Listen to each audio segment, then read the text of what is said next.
and help end poverty for good.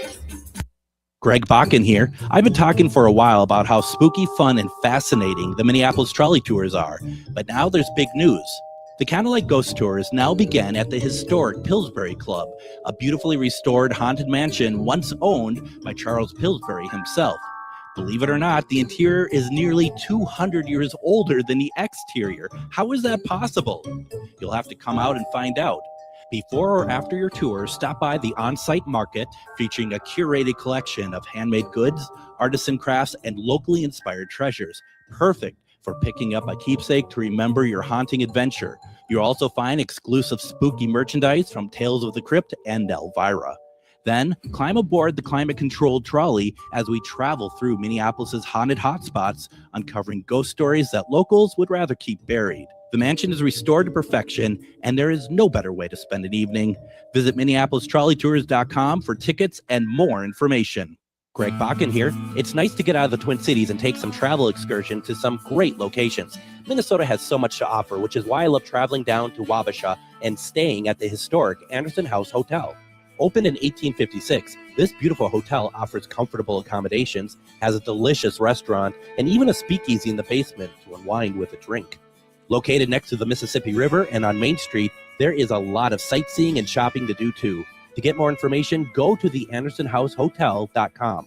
With your AM 950 weather, I'm Patrick Lilia. Tonight, cloudy with a low of 39, then Tuesday, clearing skies with a high of 54. The Great Wall has been your home for Chinese favorites since 1981. Don't miss the sesame chicken, mushu pork with Chinese pancakes, or Peking duck. Stop in at the restaurant on France Avenue and 45th Street along the Minneapolis-Edina City line, or check them out at greatwallrestaurant.us. Portions of the following program may be pre-recorded.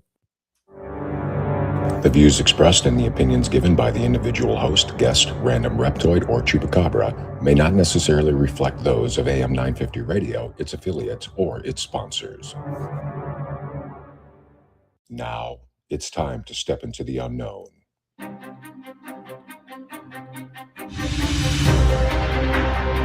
There are things people experience but never talk about. A shadow moving in the corner, flickering of the lights, a disembodied voice. We invite you to talk with us, share your story, share your experience, because this isn't just your story, this is our story.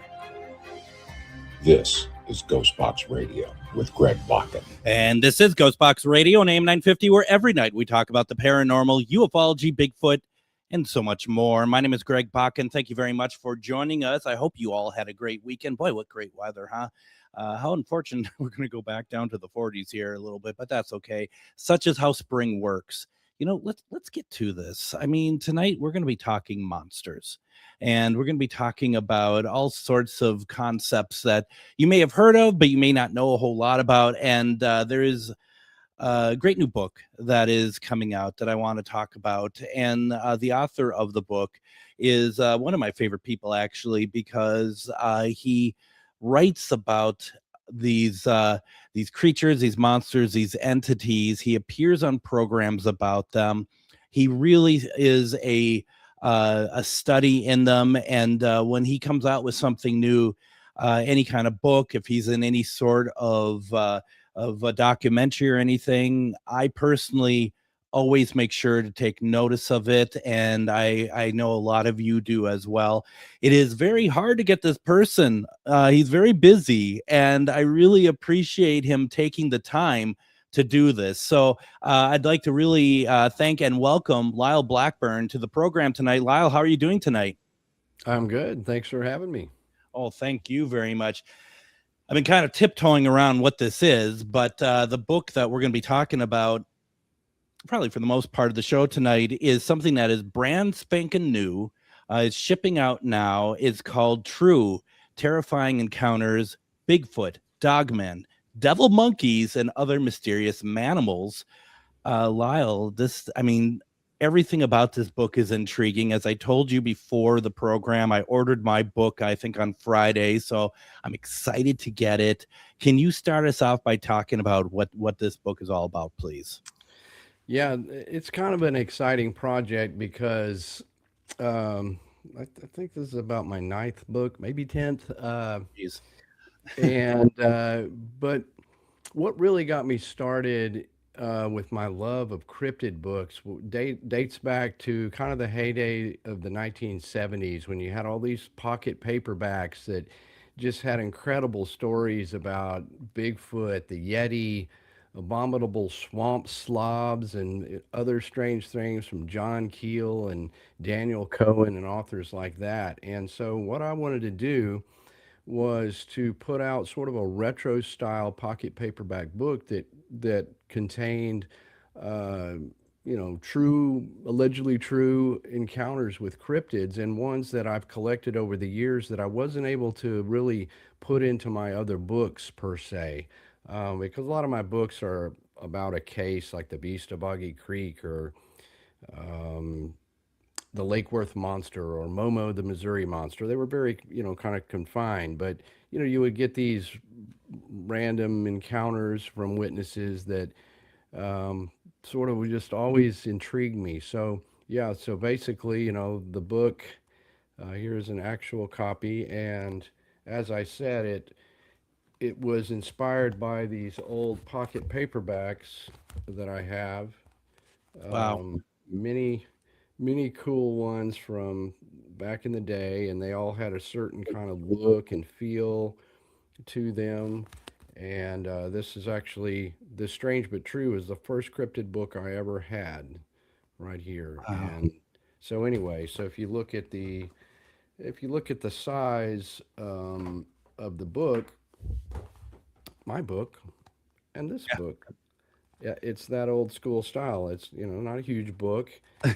It literally fits in your pocket. I mean, you can kind of take it around. You can, it's not a, you know, big book. You can put it in your pocket, read a story. They don't really have to be consecutive, and let me read about devil monkeys or whatever. So really fun little project, and I tried to do an homage to the look and feel of these old books, and people love it. And so it's actually going to be a series. So Terrifying Encounters is the series, and then this one, of course, with Bigfoot, Dogman, devil monkeys, and other mysterious manimals. And then the next book, volume 2, will be other cryptids like Mothman, Lizardman. So this is the very first one, and people seem to love it. I mean, they love this retro style, and I think when they get it, it'll go right with their old books, and have a little home there with your collection. And did I see that it's kind of a little bit weathered in the design as well? Yeah, I did have to, I mean, my old ones are weathered just simply because they're weathered. Right. Some of them I found in used bookstores, but it has a little bit of that sort of weathered look into the cover just to get you started. But and that was kind of the cool things about these books is, you put them in your pocket, they were beat up, you didn't care. It's like, and so, some of the bigger books, you just feel like you don't want to mess it up. This one Yeah. is meant to mess up, and it's meant, these are pass it on to your friend, and as the series go, two or three of them, you can just mix and match. And so that was kind of the plan. So it was really just something I wanted to do for myself, but it really does contain awesome encounters of some of the best ones I've received, like I said, that I wasn't able to put in some of my other books. I think this is so much fun. I can't even articulate how cool this is. It reminds me of grade school, and you get to like the Scholastica catalog of all these different books, and you have a lot of books you couldn't give a rat's anything about, and then you find the section of all those that you held up, all those like mystery and terrifying books, and that's exactly what this is. I want to also quickly tell people to get this book, and you really should. You should go to lyleblackburn.com, and in there, up on the top, it says shop. It'll take you to Blackburn's Monstro merch. The book is right there. And I have to say, Lyle, the book is not expensive at all. It's a very reasonably priced book, especially being self-published and it's a great deal. Yeah, and that's the other thing. I wanted to price it as low as I could just, I mean, it is a small book, but especially with the series in mind, it's more about the long haul here is like you don't want to charge a lot because you want people to be able to enjoy and buy all of these. So that's the goal. And of course, one thing I did here differently is my other books when they're released. Now I used to be on publishers when I started this, and that was great, but they weren't really doing anything for me per se. I was the guy out there, doing the interviews and being on television shows and commenting on this and going to conferences. And I was like, you know what? I don't see any publisher sitting here helping me sell the book. Yeah. So then I went to sort of the self-publishing route through Amazon. Um, but I always had my own online store because I'm in a band and I kind of had that merch thing going. On this book, I decided to even cut out Amazon. So people can only get it from me, whether it's on my store. I've got a few appearances coming up. So as long as they last, I did a print run. So if you got the first one, it's one of 500 first printing, and that'll be it. Next one will say second printing, may even have a alternate cover. I don't know, but that was the thing. And I really, well, it's a blessing and a curse because then suddenly I got like 250 orders in like 3 days. And I'm like, oh my God, how do I fill these? But And I'm only laughing because we had this conversation before the start of the show where you're just like, yeah, I think I shipped yours today. And I think that was the thing that we're kind of laughing about is there's people that may not realize they may have been following you for years. And it's just kind of like the nature of how these things work nowadays is like, not only did you write it, design the book, you're also packaging it and you're shipping it to us as well. You're doing everything apart from the art for the book. right, literally everything. And adding it even to my own website, doing all of it. Yeah. But yeah, it's all fun and games. I'm like, this is so awesome, until I see all those orders and go, oh my God, I've taken money. It's a pre-order, but you want to fill them, you get it out of the house. And so I had my 14-year-old daughter in there putting the labels. We can print the postage here. So I'm printing, she's putting them in the package and putting the label, and we had a little assembly line. And there is piles of boxes. I go down to the post office and just like dump them in there. They're like, oh my God. So this is like it, but this is what success looks like, and I appreciate people ordering it. Not to, Yeah, we're it's not trying to stop anyone from feeling bad right. for you not ordering it. Yeah. Right. Well, the main part of it's been done. Now it's just like they kind of come in a more steady fashion, and not Yeah. like that first day where it's like 100 in about 10 minutes. But this is what I work for, and it's like it's really cool to do it. But and another thing, I guess, kind of the nostalgia of these old books and all that. I love mail order, and I love that kind of stuff back then. I used to get like Creepy magazine. I'd order model kits or just weird stuff out of comic books. You'd order all that weird. I love the mail order. So in a way, I kind of like that whole thing of like I package this, I get it, somebody gets it and opens it. It's cool. And it actually really fits the way that the book is laid out, because that is exactly how people, you might be able to get some of those books in a bookstore or whatnot, but those are kind of, back then they're rather niche as well, that you'd probably get it through a mail order or something like that. You're doing this retro completely from start to finish. I mean, but did you always have this sort of feel for nostalgia, or did you get away from it and now as we all are aging kind of got back to a little bit and thinking back about the stuff that like what really excited you about it? That's why you maybe created a book that looks like this, and just even what you talked about with mail order. In a way, I mean, it's kind of come all the way now with like the book. It literally looks retro, but in a Yeah. way, I've always kind of dwelled in that nostalgia heyday of monsters, because my very first book, The Beast of Boggy Creek, tells the story of the Fouke monster, which was made famous by the legend of Boggy Creek in the 70s. And that was a case that was just so 1970s. And then Momo the Missouri Monster, same setting. You know, a lot of this, there's just a certain feel about that time period when it was Yeah. just almost like Bigfoot's running amok and there was no internet. You know, if somebody told about a sighting, they were risking their reputation. Nowadays, people are like, hey, I saw Bigfoot. Back then, it's like, no, no, no. Um, so I kind of always love that kind of retro world, and then I think finally I was like, you know what, I'm going to make a book that even looks like that. But of course, these aren't necessarily old cases; they're new and they can be of any time period. Um, but that's a cool thing because I've made my own sort of nostalgia, and so far, people, you know, when I put it online, so people are just like, that is so cool.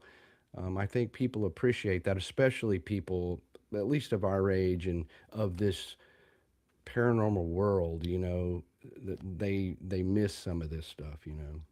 It's interesting as you say that, because even though we're all, you know, waist deep into all this now, you know, whether we're going out on expeditions to try to find a Bigfoot, or you're writing books, or both, or whatever, and it's, you know, 2026. When I do think of Bigfoot, I my mind does go into, you know, overexposed bright film from Legend of Boggy Creek back in the day, or the Patterson Gimlin film, or In Search Of. You know, that to me is where my head immediately goes, and it makes me happy when I think of it that way too. Yeah, I think there was a certain. It was even more mysterious in a way back Yeah. then, 'cause just Oh, there yeah. was just very little information, and if you found a book in the library, like, whoa, there's Bigfoot, and you know, you're like the only person that knew about it, you know, and Yeah. it wasn't so, not that it's mainstream, but you know, there's a ton of shows on TV now. Back then, it was like if it was In Search Of, and you had to sometimes stay up late to catch an episode of that, you know, and Yeah. it was, you know, and it could be Bigfoot or witches. It was all just spooky and weird and mysterious, and that was a lot of our first exposure to that subject matter, you know.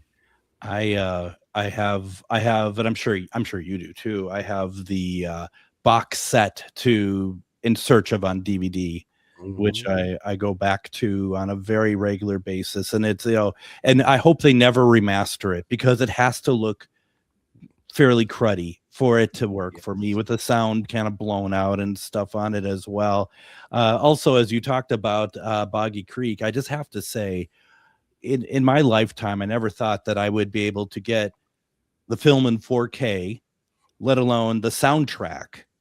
And I'm just gobbling it all up right now, Lyle. I'm gobbling anything. I'm exactly what you want in your life. Let's just put it that way. I'm whatever you're peddling, I'm taking. Let's just put it that way. I have no problem with that. Right. It is strange, like the soundtrack to Legend of Boggy Creek. It's like I've been waiting my whole life for this, you know, Yeah. like, and it's here, and I even it's surreal that I played a part, you know, in much of that. You know, I did a commentary track on the 4K DVD, or Blu-ray, and um, even with the soundtrack, the layout of the new vinyl.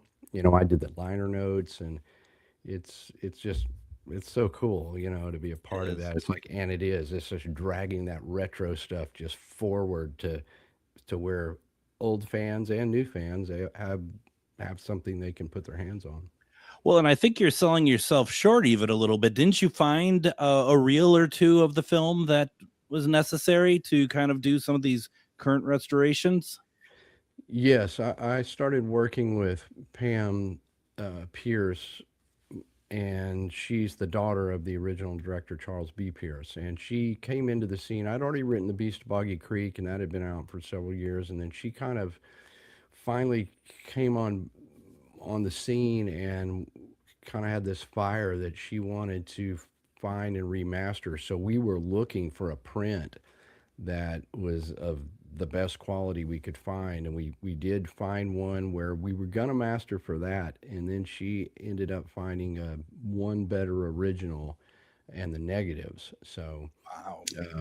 so we were sort of working in tandem there, and she obviously has a leg up on that because historically and part of her family. So one way or another, and I also found unearthed the original painting that was done by Ralph McQuarrie that did the Legend of Boggy Creek one sheet poster. I found the actual oil painting in an old lady's garage, and so we started rescuing a lot of this stuff, and now obviously now you can see the movie in 4K. Ralph Star Wars McQuarrie did Legend of Boggy Creek, huh? Yeah, did you know that? Yes. No, I didn't know that. Holy cow. The same guy that envisioned the look of Darth Vader and C-3PO and all that. For those that don't know, Ralph McQuarrie was a graphic design and oil paint artist. And when George Lucas wasn't getting anywhere with pitching his Star Wars script, he went to Ralph and had him do these beautiful concept paintings. And now he could take it to the studio guys and go, like this. And like, oh, okay, I see. Well, Ralph, and when the movie came out, I mean, his version of Darth Vader is pretty close to what they ended up. 100%. He actually did The Legend of Boggy Creek, which was his first movie poster. So, and iconic from the start. Truly. Absolutely. And truly. Okay, Lyle, I want to go ahead and do this. Okay, there we are. I got lost there for a second. I want to go ahead and get a commercial break in before we get too deep into stuff. When we come back, I want to talk about some of the creatures that you talk about on the cover of this book, because I'm not familiar with everything. Also, let's get some instances of what people ran into, real encounters in this book as well. Plus your questions, folks. Don't go anywhere. You're listening to GhostBox Radio on AM 950. Okay, question of the day. What do UFOs, ghosts, breathwork, and psychedelics have in common? Find out at the Contact Modalities Expo, May 1st through 3rd in Wisconsin, the Midwest premier event all about consciousness, life's mysteries, and all the stuff that blows your mind. 4 stages alive at the same time with world-class experts and tons of hands-on experiences. Hosted by Jimmy Church, you'll be doing UFO Skywatches with Chris Bledsoe, workshops with Dr. Diane Hennessy, Lidu and Dahlia from the Telepathy Tapes, a group quantum hypnosis by Sarah Bressman Cosme. You'll learn telekinesis, telepathy, dowsing rods, plus God helmet experiences, a real live seance, and live performances galore. Whether you're brand new to this world or knee-deep in the rabbit hole, this is the place to explore the unseen, the unexplained, and the undeniable at the Contact Modalities Expo, May 1st through 3rd. Curious? Learn more at contactmodalitiesexpo.com. Greg Bakun here. Like you, I love good, fresh, delicious food. So I want to tell you about this treasure in Roseville called Maverick's Real Roast Beef. Mavericks has the best roast beef sandwiches I've ever had, made fresh every order. Add fries or onion rings dropped in the fryer when ordered, and you have a winning combination. Maverick's Real Roast Beef has a lot more than roast beef, so check out their website, mavericksbeef.com, or check out their restaurant on Lexington in Roseville. Greg Bakun here. I've been talking for a while about how spooky, fun, and fascinating the Minneapolis trolley tours are, but now there's big news. The Candlelight Ghost Tours now begin at the historic Pillsbury Club, a beautifully restored haunted mansion once owned by Charles Pillsbury himself. Believe it or not, the interior is nearly 200 years older than the exterior. How is that possible? You'll have to come out and find out. Before or after your tour, stop by the on-site market featuring a curated collection of handmade goods, artisan crafts, and locally inspired treasures. Perfect for picking up a keepsake to remember your haunting adventure. You'll also find exclusive spooky merchandise from Tales of the Crypt and Elvira. Then, climb aboard the climate-controlled trolley as we travel through Minneapolis' haunted hotspots, uncovering ghost stories that locals would rather keep buried. The mansion is restored to perfection, and there is no better way to spend an evening. Visit MinneapolisTrolleyTours.com for tickets and more information.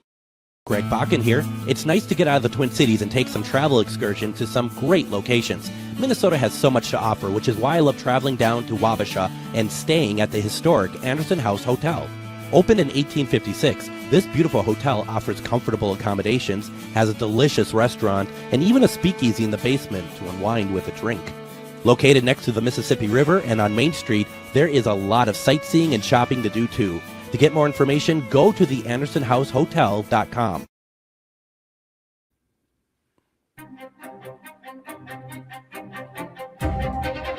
Now, if you haven't done so, you really need to go and do the Minneapolis Trolley Tour because, first of all, it is pretty incredible. They have a lot of different tours beyond just the Candlelight Ghost Tour, which is pretty awesome.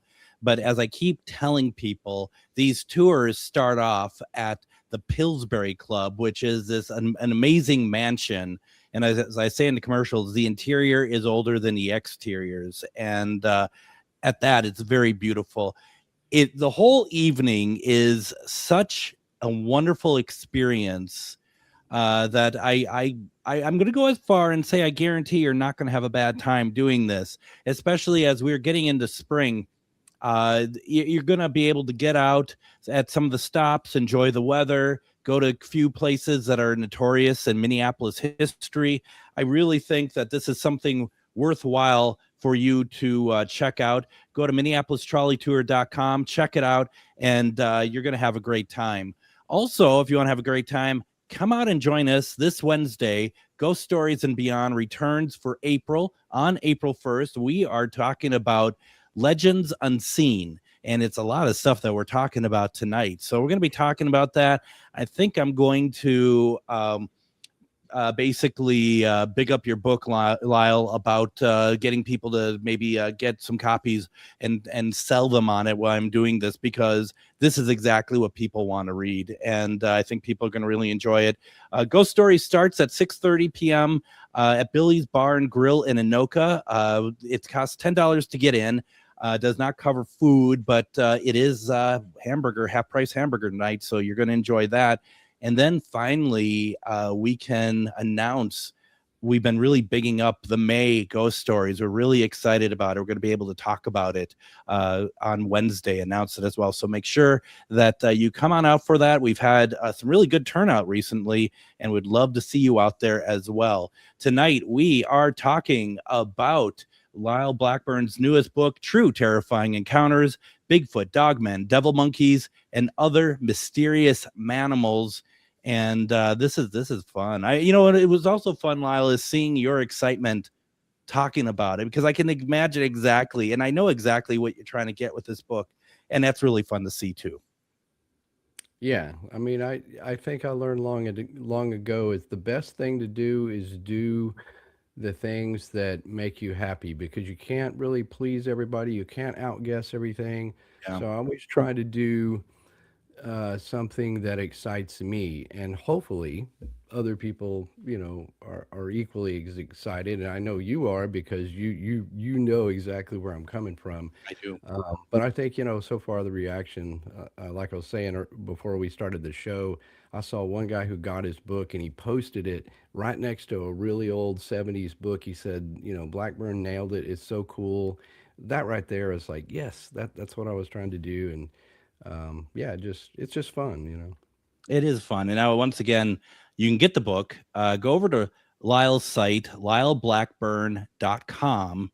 And when you're there, up on the top, it's going to tell you, it's going to be a link for the shop. Go to the shop, and there you can get the book as well as other books and other things.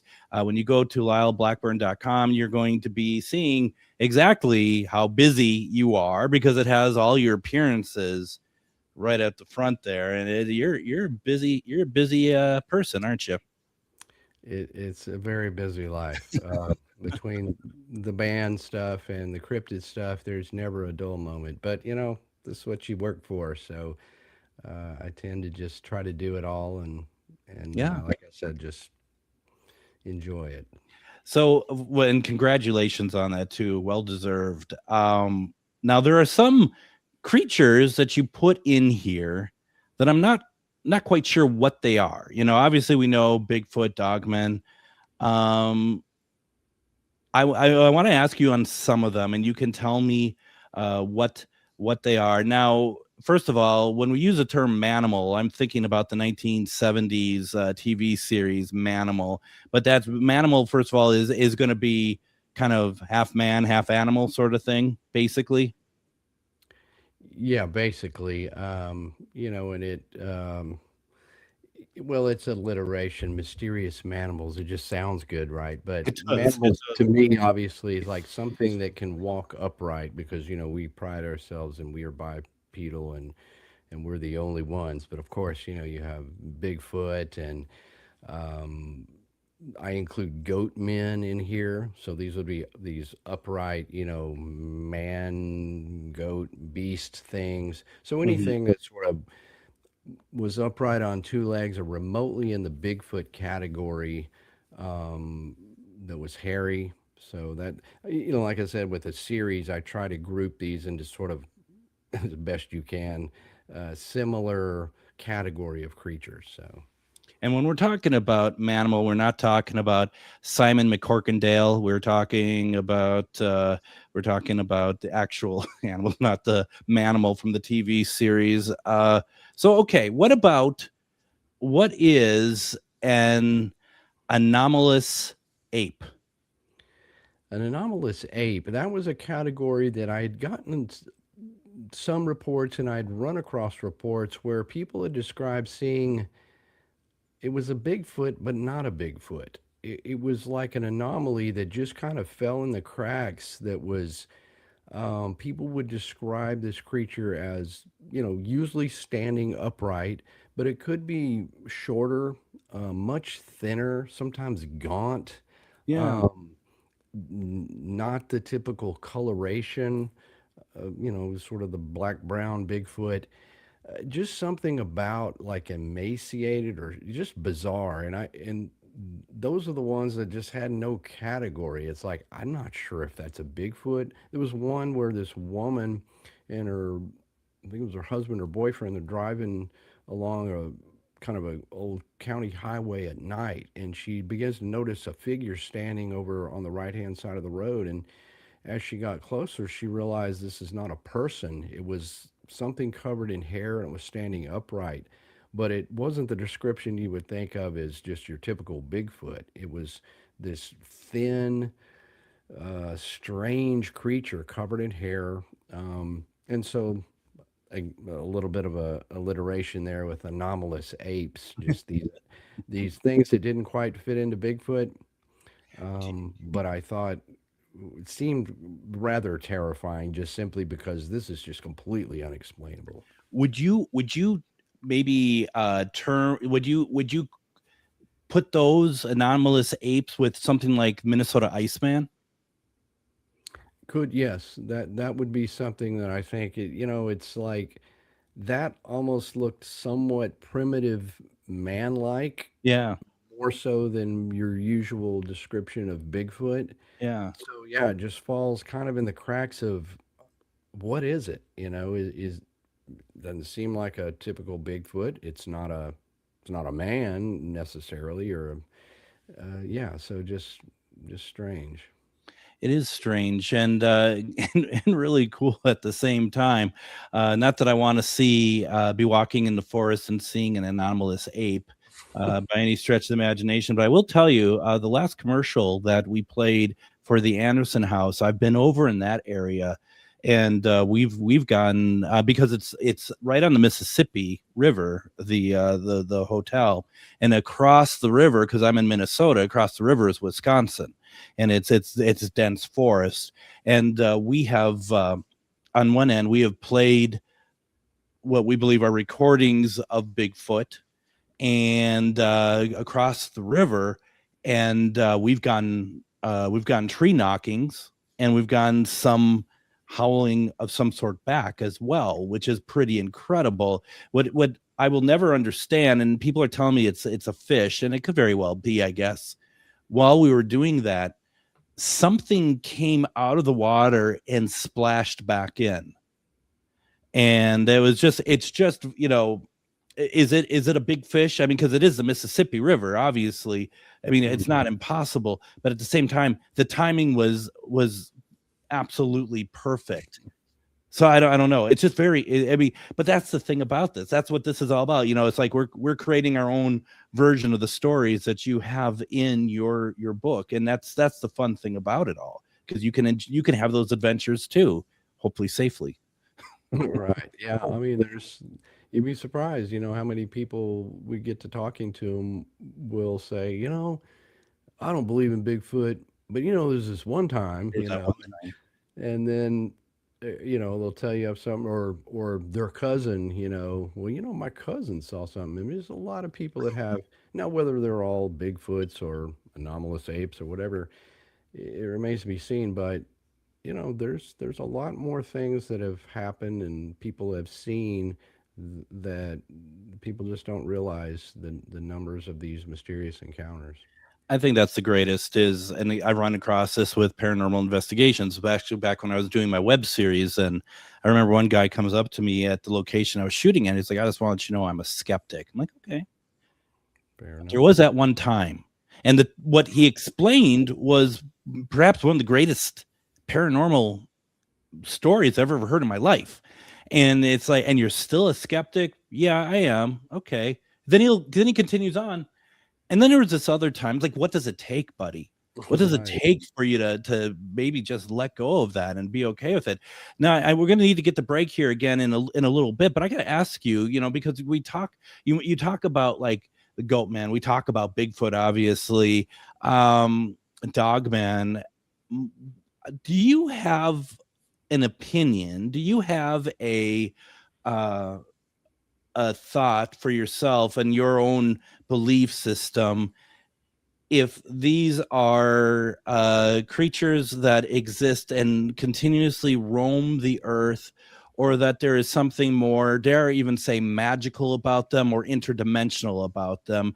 Do you have any thoughts one way or the other on that? Well, I mean, I think it, I like to keep an open mind. So I can't say for sure one way or another. I can't prove anything. All you kind of have is your own gut feelings and what you can gain through your own experiences, and I've interviewed hundreds of people who have claimed to have seen Bigfoot and Dogman and other manner of things. Typically, these are in settings where these creatures could exist and survive remotely. Animals can do, they're made to be elusive. That's their survival method. Yeah. Their hair coloration, the way they survive in the wild. And if these creatures are remotely more intelligent than your average creature of the forest, then that could very well be just something that lives in the woods and manages to survive and evade a proof and evade us. But you then have these stories where people seem very sure of what they saw, and it was in a place where maybe creatures don't have the luxury of staying remote or hidden.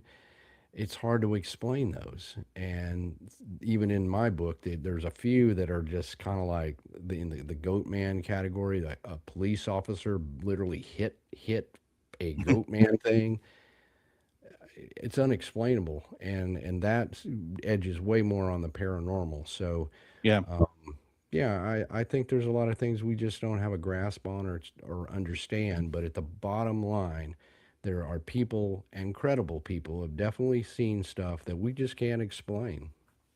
And I've never told you my experience where I saw one, I don't think. And I'm not going to do it right now, but it does where we were buds up to Fort Knox as it happens. And but what's interesting is that I tend to believe is in the interdimensional side of things. But the thing is there is that element of realism to it when it comes down to the smell and odor of this entity, because it is, you hear about it and you get it firsthand. You can't see anything around you, but you get this, this smell of basically, sorry folks, urine on fur. You know what I mean? It's and not like a little bit. I mean, it's just like, this is how they exist. There isn't really a washing system for them, and it's overwhelming, and then it goes away. It just disappears. It's some very interesting stuff, for sure.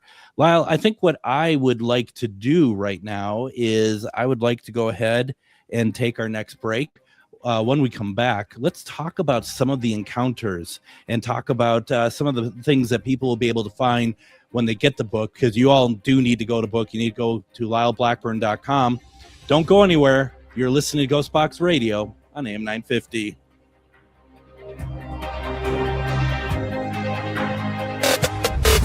Okay, question of the day. What do UFOs, ghosts, breathwork, and psychedelics have in common? Find out at the Contact Modalities Expo, May 1st through 3rd in Wisconsin, the Midwest premier event all about consciousness, life's mysteries, and all the stuff that blows your mind. 4 stages alive at the same time with world-class experts and tons of hands-on experiences. Hosted by Jimmy Church, you'll be doing UFO skywatches with Chris Bledsoe, workshops with Dr. Diane Hennessy, Lidu and Dahlia from the telepathy tapes, a group quantum hypnosis by Sarah Bressman Cosme.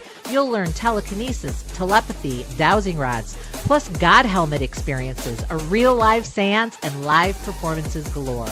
Whether you're brand new to this world or knee-deep in the rabbit hole, this is the place to explore the unseen, the unexplained, and the undeniable at the Contact Modalities Expo, May 1st through 3rd. Curious? Learn more at contactmodalitiesexpo.com. Greg Bakun here. Like you, I love good, fresh, delicious food. So I want to tell you about this treasure in Roseville called Maverick's Real Roast Beef.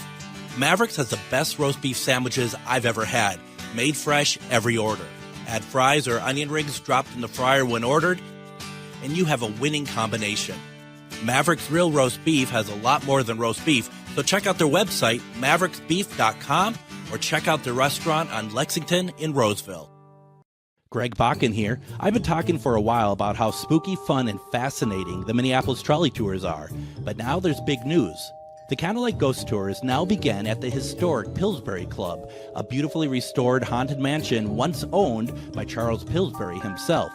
Believe it or not, the interior is nearly 200 years older than the exterior. How is that possible? You'll have to come out and find out. Before or after your tour, stop by the on-site market featuring a curated collection of handmade goods, artisan crafts, and locally inspired treasures. Perfect for picking up a keepsake to remember your haunting adventure. You'll also find exclusive spooky merchandise from Tales of the Crypt and Elvira. Then, climb aboard the climate-controlled trolley as we travel through Minneapolis' haunted hotspots, uncovering ghost stories that locals would rather keep buried. The mansion is restored to perfection, and there is no better way to spend an evening. Visit MinneapolisTrolleyTours.com for tickets and more information. Greg Bakun here. It's nice to get out of the Twin Cities and take some travel excursions to some great locations. Minnesota has so much to offer, which is why I love traveling down to Wabasha and staying at the historic Anderson House Hotel. Opened in 1856, this beautiful hotel offers comfortable accommodations, has a delicious restaurant, and even a speakeasy in the basement to unwind with a drink. Located next to the Mississippi River and on Main Street, there is a lot of sightseeing and shopping to do too. To get more information, go to theandersonhousehotel.com.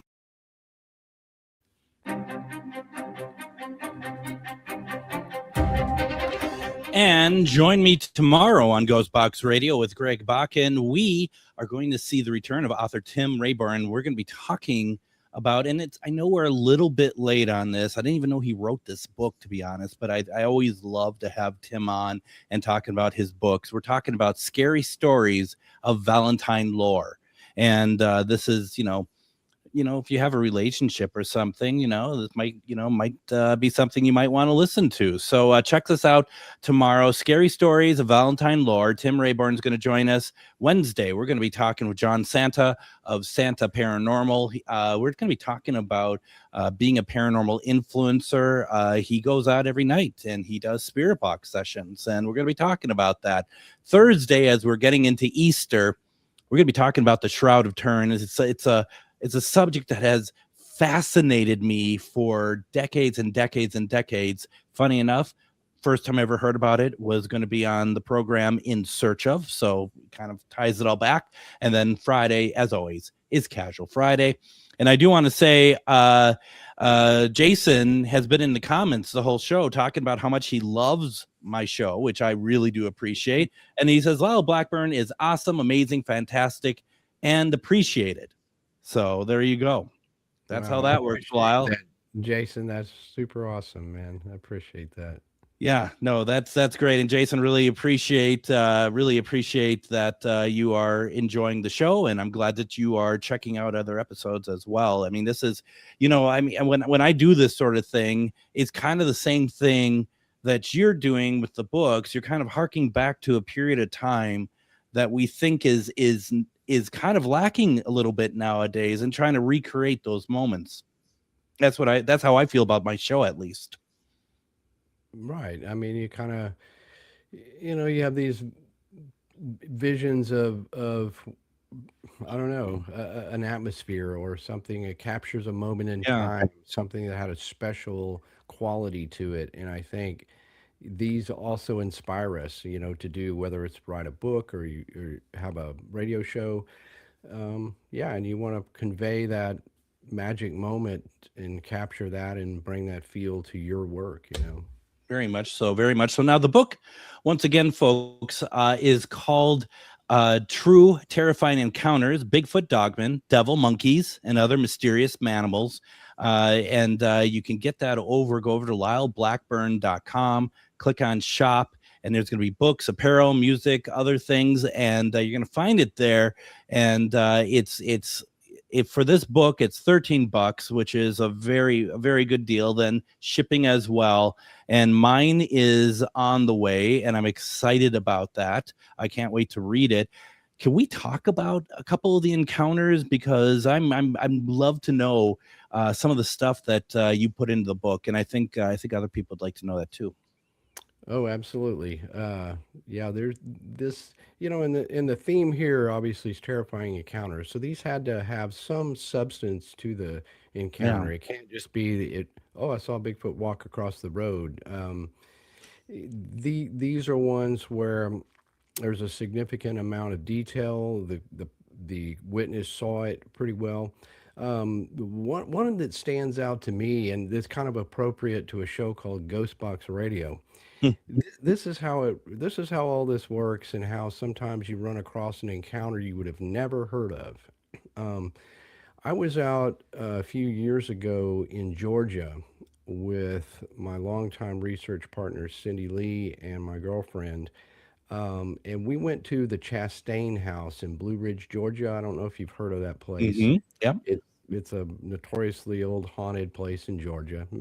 Probably many of those. But Cindy lives close to there, so we're going to drive by and check it out. Well, we got out and started taking pictures, and it was kind of under construction. And this guy came out and said, "Hey, what's going on?" "Oh, we're just taking pictures. No problem." You figure you're going to run off.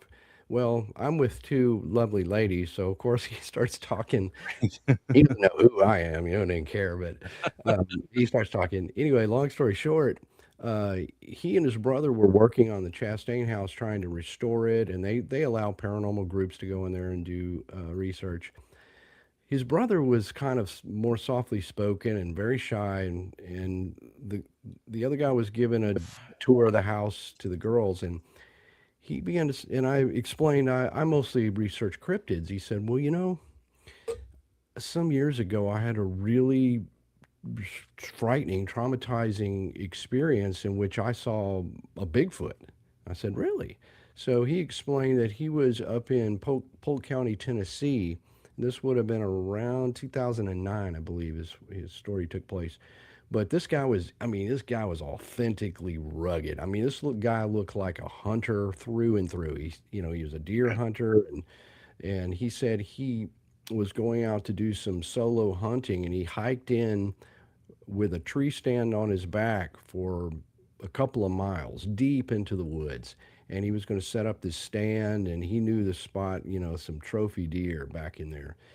Well, it was afternoon, and he hiked in there all morning, and he was setting up that tree stand in the tree, and he actually cut his arm kind of severely on a piece of metal. Um, and so he just sort of got out of the tree really fast. He's bleeding, and he said, I mean, this guy he started just like stitching up his own arm. I mean, it was a very deep cut, and he's way back. Um, and so he said, as he's doing this, he hears something. He notices off to his right something standing in the trees, and as he was, he's losing blood. This is a serious situation. He says that it was this ape-looking thing, just kind of looking at him. And he said the more he was working and his blood's dripping in the leaves, this thing came out and he could see its full stature. And he said this was a Bigfoot, for lack of a better term, stood about 7 feet tall, covered in dark hair, and it was just looking at him. And he's thinking, man, I don't know if it's got bloodlust. I don't know what the intentions are. Right. And I mean, this guy said, it scared him so much that he hurried up, finished his arm, and the thing was just kind of getting closer and closer. And finally, he just said, I'm going to have to run for it. It's my only shot. So, lack of blood, this guy's having a tough time, and he just takes off running, and this thing comes after him, probably not at full force because I think it could have caught him, but basically just ran him out of there. Um, and he said he's never seen anything like this in all the times he was hunting. He ran and ran and finally kind of turned around and the thing was gone. And he managed to make it out alive through this terrible situation. But when he was telling me this, I was like, all right, this is no joke. This guy is not just making up a story. He was very kind of reluctant to even say it, but it really stood out to me. He's sewing up his own arm. I mean, you don't get tougher than that. It's incredible. Do you think the dropping of blood is what got this entity to him real fast? Do you think that's what got his attention? Yeah, I think if I'm speculating that, he's in there, he's setting up that tree stand, he's making noise, he's in this Bigfoot's territory. And, this is up in the area of Georgia, Tennessee. That is heavily wooded out there. I mean, a lot of sightings. I think this thing, noticed him and came closer. And then when he cut his arm, I think it drew him in closer. He came out and he was approaching the guy, which is pretty rare. Usually, like if you see them in the brush, they're in the brush and they're kind of peeking out and they just disappear into the woods. They don't usually come towards you. Yeah. So I think the blood possibly drew him in for whether it was curiosity or other scary reasons. I don't know, but I think that qualified as a terrifying encounter. And it was one, like I said, had I not just randomly, we went to this random house, I don't think we would have ever saw that. And the fact that my girlfriend April was there and my friend Cindy, they saw this guy and they felt that this guy was super credible. That's incredible. And historically, Bigfoot, they're not man eater. They're not human eaters, are they? No. I mean, in truth, there's so many Bigfoot encounters. Very few of these creatures display aggressive tendencies, but yeah, I tend to write about them, I suppose. Legend of Boggy Creek, and Momo and such. But but occasionally there are those times when they appear threatening. But I don't think in any way, they definitely don't seek out to kill humans or to consume them at all. Yeah. I think we'd have a lot bigger problem if they were actually doing that. Yeah, no, and it's just, I mean, you just can't help the fact that being 7 foot tall and all, hair, fur, whatever, with big teeth. I mean, there's nothing you could really do to make yourself not look threatening, honestly, in those situations. True. Just the presence of that, and Yeah. that's kind of where I always think. Some people, we may have a romantic view of Bigfoot. Oh man, I saw a Bigfoot. But if you were out there, especially like this guy, he is so isolated. He is miles into the woods by himself. I don't think anybody knew where he was. I mean, you could tell this guy he didn't care. He would just go in the woods. You're alone and you saw a 7 foot tall something like that, it would be life changing and it would just be scary. I mean, even if the thing was just simply standing there, just knowing it's in the woods and at the same time as you are, that's scary. What we experienced with Eyeshine and what we saw, I will never forget. In fact, in Indiana, the next night, we went to a hot spot and I was touched by something with a super big hand in the back of my head. And it released. I thought I double checked to make sure I didn't like back into a tree or something. This stuff is real.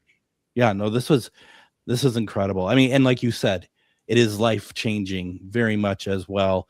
We're already out of time, Lyle. I feel like that we didn't break through too much but the thing is, folks, you got to go and pick up this book, True Terrifying Encounters, Bigfoot, Dogman, Devil Monkeys, and Other Mysterious Manimals. Folks, please go over to lyleblackburn.com, go over to the shop, go ahead and pick up the book there and other books that he's written. He's written so much. You're going to love it. Lyle, once again, this is a really cool book. Good for you. I'm looking forward to the other volumes that you're going to be releasing. This looks cool. Really quick, do you have any idea when those might be, or we're talking a little ways out still? Well, I've actually written the second one. It's finished. I wanted to kind of get this one out the door. So I'm hoping like at least every 5 or 6 months, just depending,